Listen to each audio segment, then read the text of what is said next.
अस्सलाम वालेकुम नाज़रीन, अवामी तराज़ा के नए ब्लॉग के साथ मैं हूँ खालिद भट्टी। आज के इस ब्लॉग में हम बात करेंगे अमेरिका का वेनेजुएला पे हमला और सदर वेनेजुएला के सदर जो है वो मदुरो और उनकी अहलिया का अगवा, और अब वो अमेरिका में हैं और अमेरिका उनके ऊपर मुकदमा चलाना चाहता है। इस सारी सूरत के ऊपर आज हम बात करेंगे। अमेरिका के मकासद क्या हैं, अमेरिका क्या हासिल करना चाहता है और क्यों उसने सदर मदुरो को अगवा किया और वेनेजुएला पे हमला करके अब वो वहाँ किस किस्म का की जो हुकूमत है वो अमेरिका वहाँ कायम करना चाहता है। और जिन लोगों को ये गलत फहमी थी कि अमेरिका अब साम्राज्य नहीं रहा, तो अब वो वाज़ेह तौर पे देख सकते हैं कि अमेरिका ने वेनेजुएला के साथ क्या किया। और अब अमेरिका जो है और सदर ट्रंप वो धमकियां दे रहे हैं कोलंबिया को और क्यूबा को कि वो उनके साथ भी वही करेंगे जो उन्होंने अभी वेनेजुएला के साथ किया है। ये सारी सूरत के ऊपर आज के इस व्लॉग में हम बात करेंगे। इससे पहले कि हम आगे बढ़े, आपसे गुजारिश है कि अगर आपने हमारा चैनल अवामी तराज़ा अभी तक सब्सक्राइब नहीं किया उसको सब्सक्राइब कर लें। आपको व्लॉग पसंद है उसको शेयर करें, लाइक करें और महज़ब अंदाज से अपनी राय का इजहार करें। अब हम जो है वो आज के इस व्लॉग की तरफ बढ़ते हैं। चंद दिन कबल अमेरिका की special forces and delta force उसने वेनेजुएला के ऊपर हमला किया हेलीकॉप्टर्स और जहाज़ों के जरिए। वो हेलीकॉप्टर के जरिए प्रेसिडेंशियल पैलेस उतरे और वहाँ उन्होंने जो गार्ड्स थे उनके, जिसमें क्यूबन गार्ड्स भी थे, उनके ऊपर उनके साथ लड़ाई हुई और उसमें जो है वो 34 के करीब जो लोग थे वो मारे गए, गार्ड्स जो थे प्रेसिडेंशियल गार्ड्स। और वो बिलाकर सदर मदुरो को और उनकी अहलिया को अपने साथ अगवा करके लेके जाने में कामयाब हो गए। अब वो न्यूयॉर्क में है और कल उनको अदालत में पेश किया गया। एक नाम नेहाद चार्जशीट पेश की गई। उनके ऊपर इल्जाम है कि वो मनशियात का जो नेटवर्क है उसकी सरपरस्ती करते हैं और उस दौलत से वो अमेरिका मुखालिफ जो कुव्वतें हैं उनकी मदद करते हैं। दूसरा इल्जाम ये है कि जी ये जो वेनेजुएला है उसकी जो हुकूमत है, ये जो हिजबुल्ला है और शाम में फोर्सेस हैं, दीगर जो कुव्वतें हैं, ईरान है, ये उनकी माजगा बन गया था और अमेरिका अपने जो है वो जो पिछड़ा शहर कह लें, पिछवाड़ा कह लें, अमेरिका का बैकयार्ड जिसको अंग्रेजी में कहते हैं, तो वहाँ जो है वो इस तरह की जो हुकूमत है, इस तरह के जो मामला हैं और सरगर्मियां हैं उसकी इजाजत नहीं दे सकता। तो इसलिए अमेरिका ने कार्रवाई की। पहली बात तो यह है कि ये एक आज़ाद और खुद मुख्तार मुल्क के ऊपर हमला है। जिस तरह यूक्रेन के ऊपर जब रूस ने हमला किया तो यूरोप, अमेरिका ने चीखें मारी और आसमान सर पे उठा लिया कि एक आज़ाद और खुद मुख्तार मुल्क की जो है वो सलामती और खुद मुख्तारी पे हमला हुआ है और उसको वायलेट किया गया है। तो अमेरिका ने भी वही किया। अमेरिका की किसी अदालत का कोई फैसला दुनिया के किसी और मुल्क के ऊपर उसका इतलाक नहीं होता, वो अमेरिका की सरजमीन तक है। और अमेरिका ने जो है वो जवाब ये पेश करने की कोशिश की है कि अमेरिका की अदालत ने जो है वो सदर मदुरो के जो वारंट निकाले थे, निकाले होंगे। आप आलमी पुलिस है, आप क्या किसी आलमी अदालत ने जो है वो उनके वारंट निकाले हैं? जिसके निकाले हुए हैं वो तो आपकी सरजमीन पर दंदराता फिरता है, नेतन्याहू, उसको तो आप नहीं कहते। जो आपके हामी हैं वो जो मर्जी करते रहे। तो ये दरअसल ये जो हमला किया है, ना तो इसकी वजह मनशियात है, ना इसकी वजह जो है वो ये नेक्सस जिसको बनाने की, दहशतगर्दी का नेक्सस जिसको बनाने की बताने की कोशिश की जा रही है, उसको जोड़ा जा रहा है। ये दोनों वजूहात जो है वो नहीं है। असल वजह वेनेजुएला के तेल की दौलत पे कब्जा करना है, वेनेजुएला के जो मादनी ज़खायर हैं उसके ऊपर कब्जा करना है और उसके साथ साथ वेनेजुएला में अपनी हामी, अपनी मर्जी की हुकूमत को लेके आना है। ये जो जमहूरियत, इंसानी हकूक, अमन और ये जो सारे ये जो घोषणा करते हैं अमेरिका के हुक्मरान, तो दरअसल ट्रंप ने जो अमेरिकी साम्राज्य का असल चेहरा है उसके ऊपर से नकाब उतारा है और जो बदसूरत चेहरा है वो अब एक दफा फिर दुनिया के सामने आया है। सदर ट्रंप जो खुद को जंगे रोकने का चैंपियन और अमन का चैंपियन साबित करने की 1 साल से कोशिश कर रहा था, अब उसका असल चेहरा सामने आ गया है और वेनेजुएला पे हमला करके उसने खुल्लम खुला रियासती दहशतगर्दी की है, एक साम्राज्य दहशतगर्दी की है और गुंडागर्दी का जो है वो मुजाहरा किया। और इस बात का अमेरिका ने ऐलान किया है कि वो अब भी आलमी पुलिस मैन है। वो दुनिया में जहां चाहेगा अपनी मर्जी से रजीम चेंज करेगा, हुकूमतें बदलेगा, अपनी मर्जी के हुक्मरानों को लाएगा और अपने मुखालिफ हुक्मरानों को हटाएगा। तो ये तो एक वाज़ेह पैगाम है। अब वजह क्या है?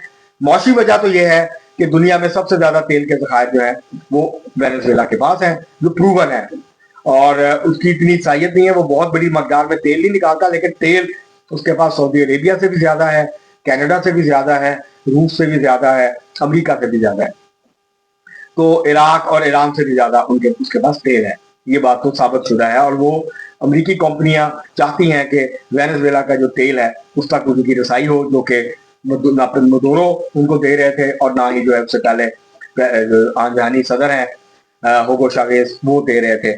اب 2000 سے وینزویلا میں جو ہے ایک اینٹی امریکی حکومت ہے, ایک اصلاح پسند بائیں بازو کی حکومت ہے, ڈیموکریٹک سوشلسٹ کہتے ہیں وہ اپنے آپ کو, اور انہوں نے امریکہ کے جو ڈکٹیشن تھی یا خطے میں اس کو کبھی بھی, اور تسلط ہے امریکہ کا, اس کو کبھی تسلیم نہیں کیا. اور اس وجہ سے امریکہ کی آنکھوں میں کھٹکتا تھا. شاویز کو ہٹانے کی بہت کوشش ہوئی, ان کے اوپر قاتلانہ حملہ بھی ہوا, ان کے خلاف سازشیں بھی ہوئی, لیکن وہ جو ہے وہ ہر دفعہ جب بھی امریکہ نے اپوزیشن کی مدد سے یا عدالتوں کی مدد سے الیکشن کروانے کی کوشش کی تو انہوں نے کہا کہ آئیں, موسٹ ویلکم, اور وہ بہت بھاری اکثریت سے جیتے رہے. اس کے بعد پریزیڈنٹ مدورو آ گئے, امریکہ کی اقتصادی پابندیاں سخت ہو گئیں, تیل کی قیمتیں گریں, جس کے نتیجے میں جو وینزویلا کی معیشت ہے جس کا دار و مدار زیادہ تر جو ہے وہ تیل کے اوپر ہے, تو اس کے اندر ایک گراوٹ آئی. اور اس کے نتیجے میں جو کیونکہ شاویز جب صدر تھے تو انہوں نے بڑے پیمانے پہ لوگوں کی فلاح و بہبود کے منصوبے شروع کیے. پینشن نہیں تھی وینزویلا میں, انہوں نے پینشن شروع کی, اور صحت اور تعلیم پہ بہت پیسہ خرچ کیا. اس طرح اور بے شمار فلاحی پروگرام جو تھے وہ پریزیڈنٹ شاویز نے شروع کیا, اور اس کو پریزیڈنٹ مدورو نے جاری رکھا. اب یہ جو ساری صورتحال پیدا ہوئی ہے, اس میں ایک بات بڑی واضح ہے کہ امریکہ کی جو پالیسی ہے لاطینی امریکہ کے حوالے سے اس میں ایک بڑی تبدیلی آئی ہے. ٹارگٹ جو ہے وہ چین ہے, اور امریکہ کی نئی پالیسی یہ ہے کہ اس وقت چین کے ساتھ براہ راست تصادم کی بجائے یہ حکمت عملی اختیار کی جائے کہ جو اس کے حامی حکومتیں ہیں لاطینی امریکہ میں ہیں, افریقہ میں ہیں, ایشیا میں ہیں, ان کو ٹاپل کیا جائے, ان کو ہٹایا جائے, ان کی جگہ اپنی مرضی کے اپنی پسند کے جو حکومتیں ہیں ان کو لایا جائے. تو اس کا آغاز لاطینی امریکہ سے ہوا ہے. اب یہ ڈکلیئرڈ پالیسی ہے ٹرمپ کی, امریکہ کی, امریکی سامراج کی, کہ لاطینی امریکہ میں امریکی مخالف حکومت برداشت نہیں کی جائے گی, چین کی حامی حکومت برداشت نہیں کی جائے گی. لاطینی امریکہ کے جو وسائل ہیں اس کا بھرپور فائدہ اس کو ایکسپلائٹ کریں گے, اس کو امریکہ فائدہ اٹھائے گا, اپنے آپ کو معاشی طور پر طاقتور بنانے کی کوشش کرے گا. جو لوٹ مار ہے لاطینی امریکہ کے وسائل کی, اس کے بعد افریقہ کی باری آئے گی, اس کے بعد ایشیا کی باری آئے گی, اور پھر یورپ میں جو جہاں جہاں کچھ حکمران سر اٹھا رہے ہیں پھر ان کی باری آئے گی. تو یہ امریکہ کی ایک نئی پالیسی ہے. اس کا مقصد چین کو مکمل طور پہ آئسولیٹ کرنا ہے دنیا میں, ان کی جو حامی حکومتیں ہیں ان کو جو ہے ان کو ہٹانا ہے تاکہ چین تنہا ہو, اور پھر امریکہ جو ہے وہ چین کے ساتھ آمنے سامنے ان کے ساتھ ٹکر لے سکے یا چین کو کنٹین کر سکے. دوسرا جو مقصد ہے وہ لاطینی امریکہ کے اوپر مکمل امریکی تسلط اور غلبہ جو ہے اس کو قائم کرنا ہے. وہ جو ہے وہ یہ بھی اس پالیسی کا حصہ ہے.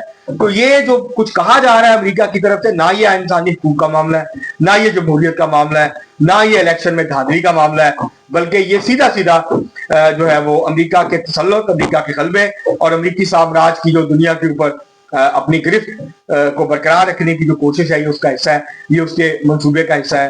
اور امریکہ جو ہے وہ لاطینی امریکہ میں اب جو دھمکیاں دے رہا ہے کولمبیا کے صدر کو اور کیوبا پہ اتنا آسان نہیں ہوگا امریکہ کی طرح کی کاروائی, کیونکہ کیوبا میں اس طرح کی برجو اپوزیشن نہیں ہے, سرمایہ دار اپوزیشن نہیں ہے جو کہ مغرب کی حامی ہو اور ان کے مفادات کے تحفظ کے لیے وہ کسی حد تک بھی جانے کے لیے تیار ہو. وینزویلا کے اندر ایک جو اور ایشو تھا وہ یہ تھا کہ گزشتہ کچھ سالوں سے حکومت اور اپوزیشن کے درمیان بہت زیادہ کشیدگی تھی, بہت زیادہ تفریق تھی, اور مدورو کے خلاف وینزویلا کے عوام کا ایک حصہ جو تھا وہ ان کے خلاف کھڑا ہوا تھا اپوزیشن کے ساتھ مل کے. تو اس وجہ سے امریکہ کو آسانی ہوئی ہے, اور دوسرا اندر سے سسٹم کے اندر سے سپورٹ ملی ہے امریکہ کو. ابھی تک یہ اندازہ نہیں لگایا جا سکتا درست طور پر کہ کتنے جرنیل جو ہیں وہ ساتھ ہیں, انٹیلیجنس ایجنسیز کا کیا کردار ہے, کون کون سے لوگ ہیں, کیا وہ سامنے آتے ہیں, کیا ان کو پکڑتی ہے حکومت یا کمپرومائز کرتی ہے, اور کس حد تک امریکہ کی پینیٹریشن ہے ریاست کے اندر, ریاستی اداروں کے اندر